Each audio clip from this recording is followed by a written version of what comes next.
নমস্কার বন্ধুরা, ঝিনুক ব্লগে স্বাগত। আজকে রাতের ডিনারেরই হচ্ছে রাজমা ভাত আর বেগুন ভর্তা। তো রাজমাটি ছিল খুব সুস্বাদু। আজকে আমি আপনাদের সাথে রাজমার রেসিপি শেয়ার করব, যেভাবে আমি রাজমাটা তৈরি করেছি। খুব সহজে রাজমাটা আমি তৈরি করেছি এবং দেখতে যেমন সুন্দর হয়েছে, খেতেও খুব সুন্দর হয়েছে।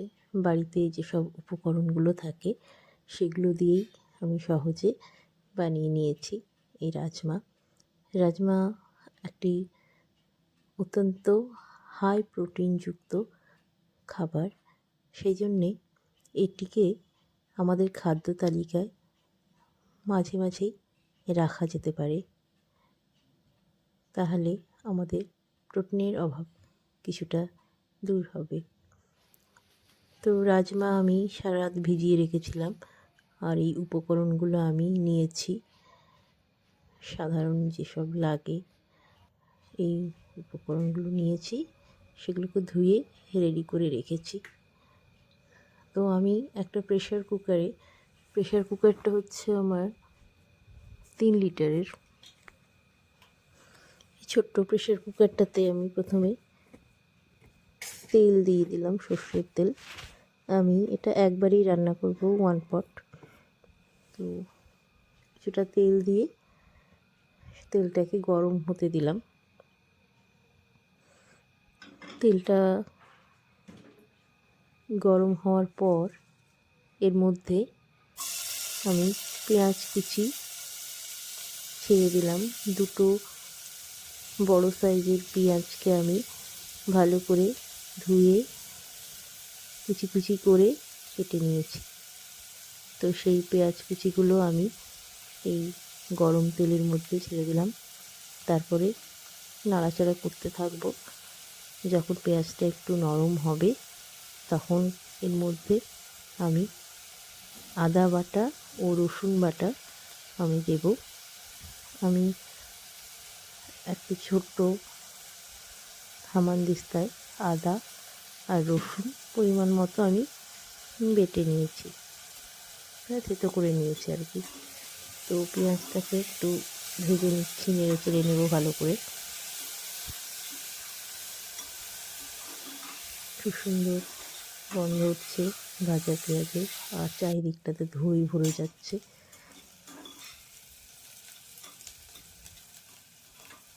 পেঁয়াজটা একটু নরম হয়ে এসছে। নরম হয়ে গেলেই এর মধ্যে দিয়ে দিতে হবে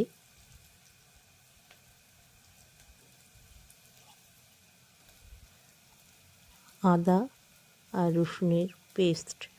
নিজের পরিমাণ মতো যতটা রাজমা থাকবে সেই অনুযায়ী এটা দিতে হবে।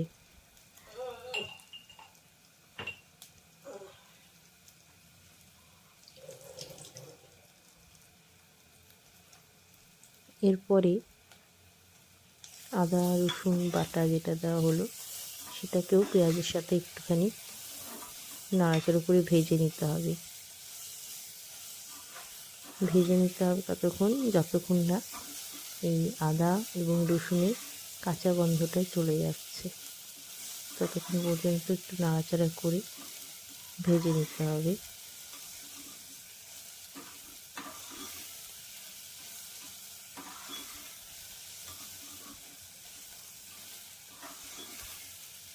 ভাজার কাজ চলছে।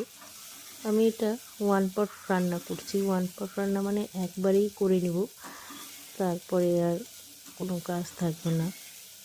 যেরকম অনেক সময় বা অনেক ক্ষেত্রে আমরা রাজমাটাকে আলাদা করে সেদ্ধ করে নিই লবণ আর হলুদ দিয়ে, তারপরে সেটাকে এরকম পেঁয়াজ আদা রসুন মশলা দিয়ে কষে তৈরি করি।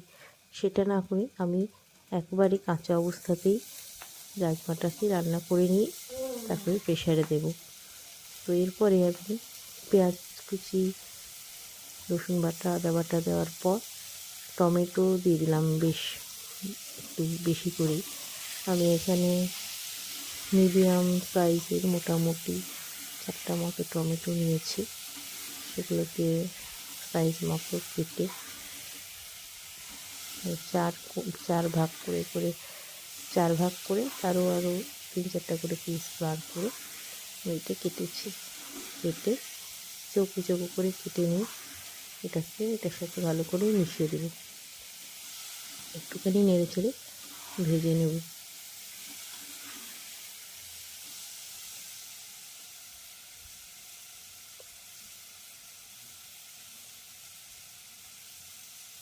টমেটো থেকে একটু একটু জল বার হচ্ছে।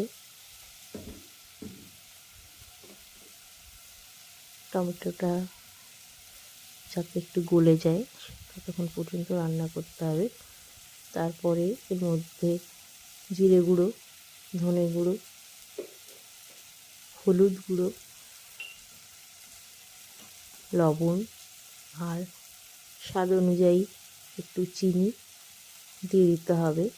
যেহেতু টমেটো দেওয়া হয়েছে একটু টক টক ভাব থাকবে, সেই জন্য একটু চিনি দিয়ে সেটা অ্যাডজাস্ট করে নিতে হবে।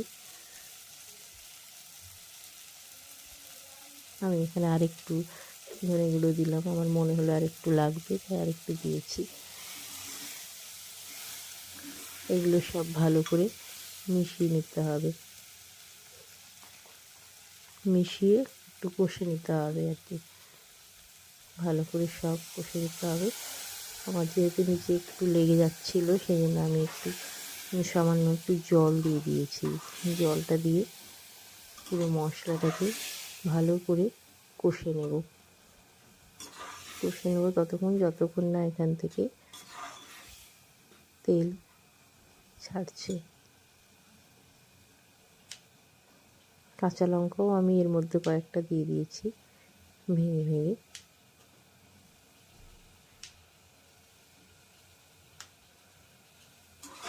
4-5টা কাঁচা লঙ্কা দিয়ে দিয়েছি। আমি এখানে কোনো শুকনো লঙ্কা বা কাশ্মীরি মির্চ ব্যবহার করিনি, সেগুলো ছাড়াই আমি এটার একটা সুন্দর একটা কালার নিয়ে এসেছি।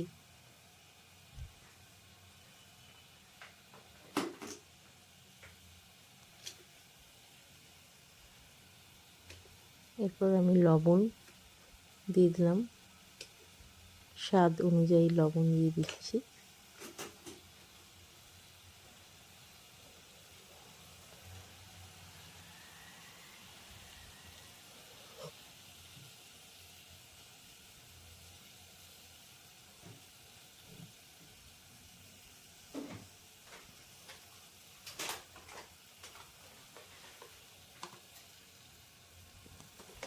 চিনি কিছুটা দিয়ে দিলাম, লবণ চিনি সব আমি একেবারেই দিয়ে দিলাম। এরপর সব ভালো করে মিশিয়ে একটু সুন্দর করে কষে নিতে হবে। কষে নেওয়ার পর এর মধ্যে আমি দিয়ে দেব হচ্ছে রাজমাটা। বেশ ভালো করে কষানো চলছে, খুব সুন্দর মশলাটা গামাখা হয়ে গেছে। এবার এর মধ্যে আমি রাজমাগুলো দিয়ে দেব। আমি এটা সারা রাত ভিজিয়ে রেখেছিলাম রাজমাটা।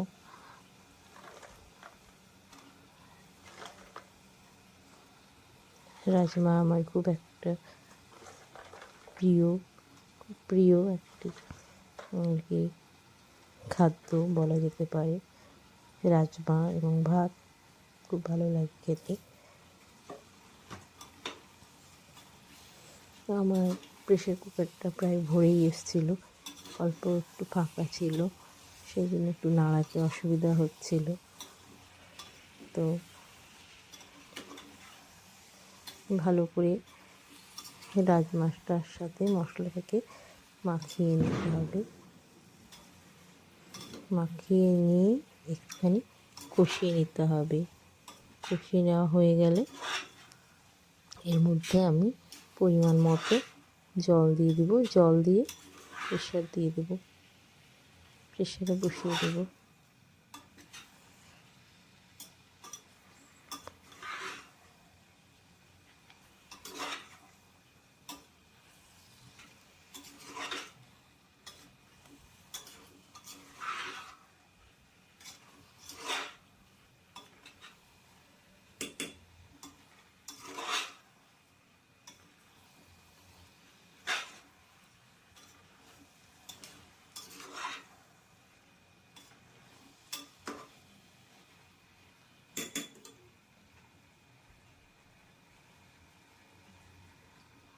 কষানো হয়ে গেছে। এবার আমি জল দিয়ে দিলাম, পরিমাণ মতো জল দিয়ে একটুখানি গরম হতে দেব, একটু ফুটতে দেব। ফুটতে শুরু করলেই উপরের লিডটা লাগিয়ে দেব আর প্রেসারে বসিয়ে দেব সিটির জন্য। 3-4টা সিটি যথেষ্ট রাজমা নরম হওয়ার জন্য, তাতেই রাজমা একদম সফট হয়ে যায়। সিটি দেওয়ার পর মানে প্রেসার দেওয়ার পর সঙ্গে সঙ্গে কিন্তু প্রেসার কুকারটা খুলবেন না, এটাকে একটু সময় দিবেন 10-15 মিনিট ঠান্ডা হওয়ার জন্য। তাহলে ওই ভাপেই ভেতরটা রাজমাটা আর কি, ভেতরের রাজমাটা সেদ্ধ হয়ে যাবে, একদম নরম হয়ে যাবে, তুলতুলে নরম, এবং মুখে দিলেই মনে হবে যেন মিলিয়ে যাচ্ছে, এত সুন্দর হয়।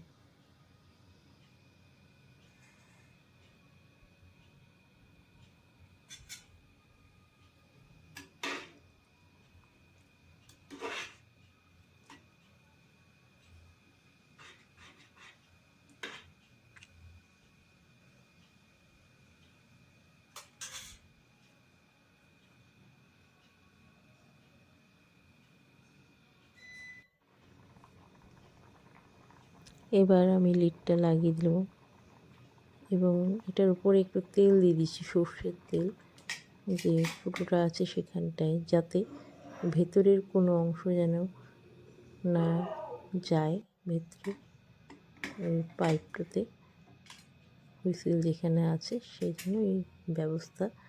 তেল দিয়ে অল্প একটু তেল দিতে হবে, তেলটা কিন্তু মুছা যাবে না। এই অবস্থায় বসিয়ে দিলাম প্রেসারে সিটি দেওয়ার জন্য। 2-3টে সিটির পর আমি তুলে নেব। আরেক প্রান্তে বসিয়ে দিয়েছি ভাত, গরম গরম ভাত হবে, আর হবে রাজমা। তার সাথে আমি রাতের ডিনারে করেছিলাম বেগুন পোড়া, বেগুনের ভর্তা আর কি। তো সিটি দেওয়ার পর কিছুক্ষণ পর আমি যখন খুলেছি, এরকম রাজমাটা রেডি হয়ে গেছে, গ্রেভিটাও খুব সুন্দর। উপর থেকে আমি ধনেপাতা আর কাসুরি মেথি এই দুটো ছড়িয়ে দিয়েছিলাম। দেখতেও যেমন অপূর্ব হয়েছে, স্বাদে গন্ধে তেমনই ভালো হয়েছে। আপনারা এরকমভাবে বাড়িতে রাজমাটা বানিয়ে দেখবেন, খেতে খুব ভালো লাগবে। আজকের ব্লগ এখানেই শেষ করছি। টাটা, ভালো থাকবেন।